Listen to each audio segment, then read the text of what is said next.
अस्सलाम वालेकुम दोस्तों, मैं हूं इरफान और आप देख रहे हैं ब्रेन फैक्ट। दोस्तों, हमास ने एक बाकायदा ऑफिशियल स्टेटमेंट शेयर की है। उन्होंने ऑफिशियल स्टेटमेंट दी है और इसके जो आदाद शुमार हैं वो इंतहाई खौफनाक हैं इसराइल के लिए, क्योंकि इतने बड़े पैमाने पर ये हमास अब तक इनको नुकसान पहुंचा चुका है। गो कि इसराइल का अगर देखा जाए तो इसराइल ने फ़लस्तीनियों को बहुत ज़्यादा नुकसान पहुंचाया, बहुत ज़्यादा फ़लस्तीनियों को शहीद किया। इस वक्त जो ऑफिशियल स्टेटमेंट्स हैं, इस वक्त जो चल रहे हैं, जो विकीपीडिया अगर आप देखें तो 30,000 से ज़्यादा फ़लस्तीनियों को शहीद किया जा चुका है, जिसमें एक बहुत बड़ी तादाद ख़वातीन और बच्चों की है, जिनका इस जंग से कोई लेना देना नहीं है। लेकिन इतमार बिन गवीर और दूसरे जो इनके मिनिस्टर्स हैं, वो कहते हैं कि हर फ़लस्तीनी जिसकी उम्र 4 साल है, वो इस काबिल है, वो उसका इस्तेकाक बनता है कि उसको इसराइल पनिश करे, इसराइल उसको सज़ा दे। तो ये उनका एक इंटरनल है। लेकिन हमास ने अब तक जो कार्रवाइयाँ की हैं, हमास ने भी कुछ आदाद शुमार शेयर किए हैं और ये इसराइल के लिए रोंगटे खड़े कर देने वाले आदाद शुमार हैं। और इनका जो इन आदाद शुमार का जो तज्जिया है, वो इसराइली मीडिया भी कर रहा है और देख रहा है, और वाक़ईतन इसके ऊपर कोई दो राय नहीं है कि इतनी बड़ी तादाद में इंडियन मीडिया इसको कवर कर रहा है कि इतनी बड़ी तादाद में गाड़ियां और मरकावा टैंक्स और जो इनके उन्होंने तबाह किए हैं, वो सारे के सारे आपके साथ में शेयर करता हूं। दोस्तों, हमास की स्टेटमेंट के मुताबिक हमास ने अब तक 1108 आर्मी की गाड़ियां तबाह की हैं। दोस्तों, एक एक गाड़ी जो कि आर्मी की गाड़ी है, ये बड़े बाकायदा से, बड़े सोफिस्टिकेटेड तरीके से इसको तैयार किया जाता है और मिलियन ऑफ डॉलर्स की एक एक गाड़ी आती है। इसके अलावा इसमें 962 टैंक्स, मरकावा टैंक्स। दोस्तों, मरकावा टैंक्स इंतहाई खतरनाक, इंतहाई जदीद तरीन जो अब तक जो टैंक्स हैं, उनकी लिस्ट में मरकावा टैंक्स शामिल हैं। और 962 टैंक्स जो उन्होंने तबाह कर दिए हैं, हमास के जो जंगजू हैं, हमास के मुजाहिदीन हैं। और उन्होंने उनका तबाह करने का तरीकाकार देखिए आप, कि वो बस कंधे पे एक रॉकेट लॉन्चर उनके पास होता है, उस रॉकेट लॉन्चर को कंधे पे रख के उनको तबाह कर दिया जाता है। हालांकि ये एआई से लैस टैंक होते हैं और इनमें सेल्फ डिफेंस भी होता है। यानी ये टैंक्स जो हैं, अगर दूर से कोई इनको चीज़ हिट करने की कोशिश करती है तो इनका अपना एक मिसाइल डिफेंस सिस्टम है जो कि उनको उस मिसाइल को जो उनकी तरफ आ रहा है उसको तबाह कर देता है। लेकिन ये इसके बावजूद 962 टैंक्स, किसी भी मुल्क के पास अगर आप देखें ना, तो कई ममालिक के पास टोटल 962 टैंक्स नहीं है, जितने ज्यादा इस वक्त हमास इनको तबाह करने का दावा कर चुका है। इसके अलावा ट्रूप्स कैरियर, यानी जो आर्मी के फौजियों को लेकर जाने वाली गाड़ियां हैं, उनकी तादाद 55 है। यानी 55 आर्मी के जो ट्रूप्स कैरियर हैं उनको तबाह कर दिया गया। इसके अलावा 74 बुलडोजर्स। आपको पता है कि यहाँ पर इस वक्त जो फ़लस्तीन है, जो गज़ा है, वहाँ पर जो रास्ते हैं वो बिल्कुल मखदूश हो चुके हैं, उनका नामो निशान मिट चुका है। इसलिए जहाँ कहीं पर भी इन्होंने मूव करना होता है इसराइली आर्मी ने, तो आगे बुलडोज़र चलते हैं जो कि रास्ता बनाते जाते हैं और उसके बाद गाड़ियाँ जो है वो वहाँ से गुजरती हैं। तो 74 बुलडोज़र्स और 3 एक्सवेटर्स जो हैं वो तबाह हो चुके हैं। इसके अलावा 14 मिलिट्री जीप्स हमास अब तक तबाह कर चुका है। मिलिट्री जीप्स जो है, इसका मतलब है कि मिलिट्री जीप्स में चूंकि वहां पर ऑफिसर जो है वो सफर करते हैं, और 14 मिलिट्री जीप्स तबाह होने का मतलब है कि बहुत बड़ी तादाद इसराइली ऑफिसर्स की भी इस वक्त तबाह हो चुकी है, मर चुकी है। इसके अलावा दोस्तों, सेंटकॉम जो कि अमेरिका का एक इदारा है, उसने पहली दफा एक इकरार किया है, और ये इकरार उसने यमन के हौसियों के मुतल्लिक किया है। कल मैंने आपको बताया था कि यमन के हौसी जो है, उनके पास एक जो सुसाइड ड्रोन बोट है, जो जिसमें कोई बंदा शामिल नहीं होता, जिसमें कोई बंदा नहीं बैठा हुआ था, लेकिन उसमें सिर्फ बम लगाकर उनको छोड़ दिया जाता है जहाज़ों की तरफ, और वो जाकर वहां पर हमला कर देते हैं।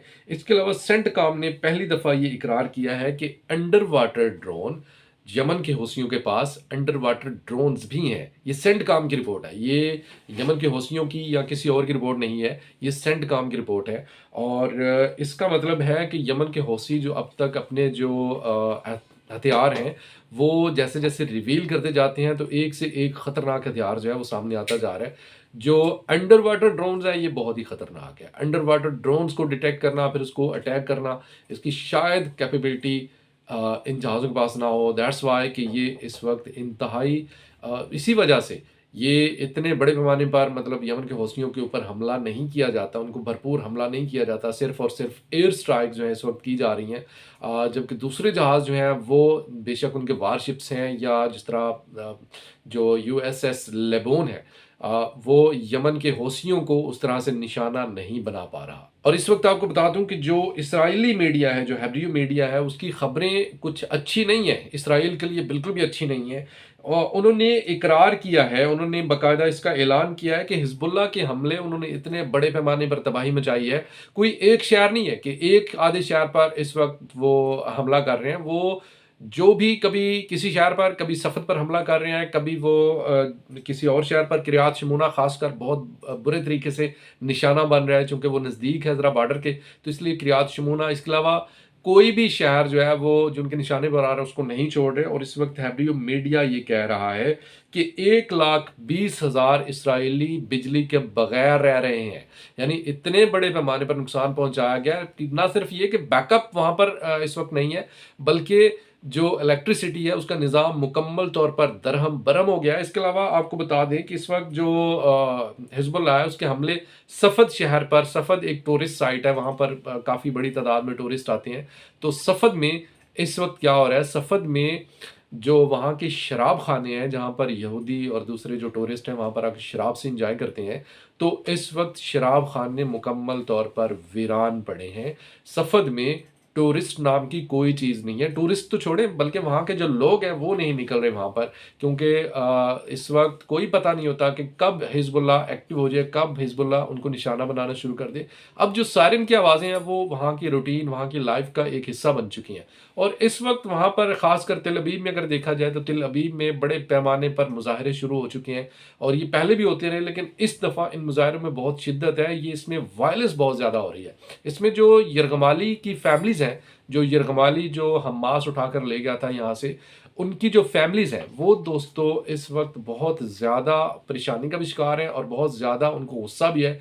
और वो नेतन्याहू से, उनके साथ भी लोग काफ़ी सारे मिल रहे हैं, हज़ारों की तादाद में लोग जो है इस वक्त मुजाहिरीन तेल अबीब में सड़कों पर हैं और चीज़ों को तोड़ फोड़ कर रहे हैं, गाड़ियों को चला रहे हैं, वहाँ से सड़कों से धुआं उठता दिखाई दे रहा है। और इन सब का एक ही मुतालबा है कि नेतन्याहू इस्तीफ़ा दे और यरगमाली जो है उनके साथ, हमास के साथ डील की जाए और यरगमालियों को वापस लेकर आया जाए।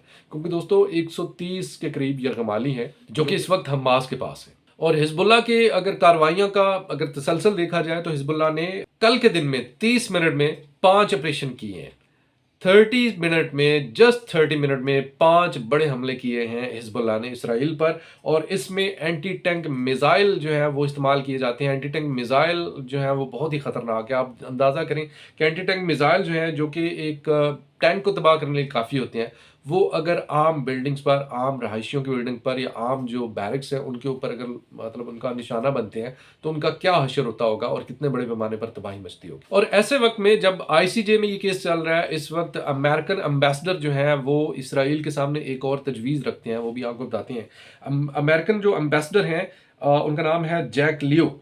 जैक लियो का कहना है कि एक ऐसी फ़लस्तीनी रियासत का सोचा जा सकता है जो कि डीमिलिटराइज्ड हो, जिसके पास आर्मी ना हो, जिसके पास फौज ना हो, असलहा ना हो, तो ऐसी रियासत का सोचा जा सकता है और एक तजवीज़ जो है वो रखी जा सकती है। लेकिन मिलिटराइज्ड रियासत जो है वो किसी भी तरह से काबिल कबूल नहीं है, उसको हम कबूल नहीं करेंगे। और हम, अमेरिका जो है वो इस वक्त इसराइल की मदद जारी रखेगा और मुकम्मल मदद करेगा जितनी जहाँ तक हो सकती है। ये तो पूरी दुनिया को नज़र आ रहा है कि जो अमेरिका है वो जो जब ये बात करता है कि गज़ा में जंग बंदी होनी चाहिए, सीज़ फायर होना चाहिए, वहाँ पर नुकसान हो रहा है, वहाँ पर ये हो रहा है, वो हो रहा है, तो ये सारे के सारे मगरमच्छ के आंसू है। अदरवाइज़ अमेरिका एक तरफ जहाँ पर वो गोला बारूद असलहा सप्लाई कर रहा है तो दूसरी तरफ इस तरह की बातें कर रहा है।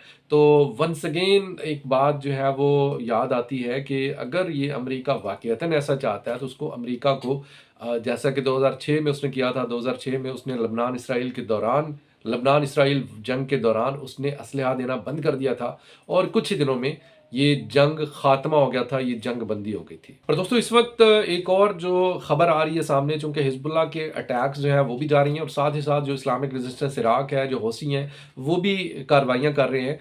तो इस वक्त एक और इसराइली जंगी जहाज़ जो कि इसराइल का इलाका निहारिया उसके करीब मुकम्मल तौर पर तबाह हो चुका है, वहाँ पे उससे धुएं के बादल दिखाई दे रहे हैं कि धुएं के बादल उठ रहे हैं वहाँ से।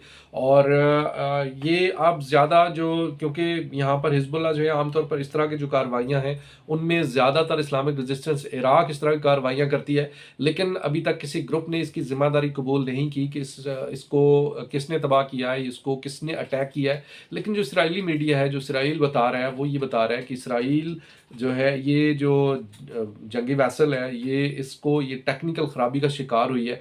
टेक्निकल ख़राबी का शिकार होके इसमें से धुएँ के बादल उठना मतलब दिखाई दे रहे हैं। तो ये टेक्निकल जो ख़राबी है, ये आपको भी पता है और हमें भी पता है और देखने वाले सबको पता है कि ये टेक्निकल ख़राबी दरअसल किसने की है और कहाँ से हुई है।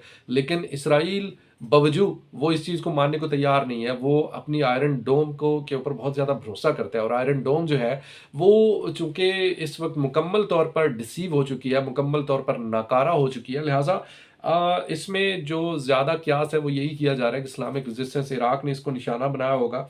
और दोस्तों, अब तक जो इसराइल है, वो आपके साथ एक और रिपोर्ट भी शेयर करता हूँ। ये बड़ी दिल को दुखा देने वाली, दिल को दहला देने वाली रिपोर्ट है कि इसराइल ने अब तक फ़लस्तीन में, गज़ा में जो गोला बारूद इस्तेमाल किया है, 65 टन के करीब गोला बारूद इस्तेमाल कर चुका है।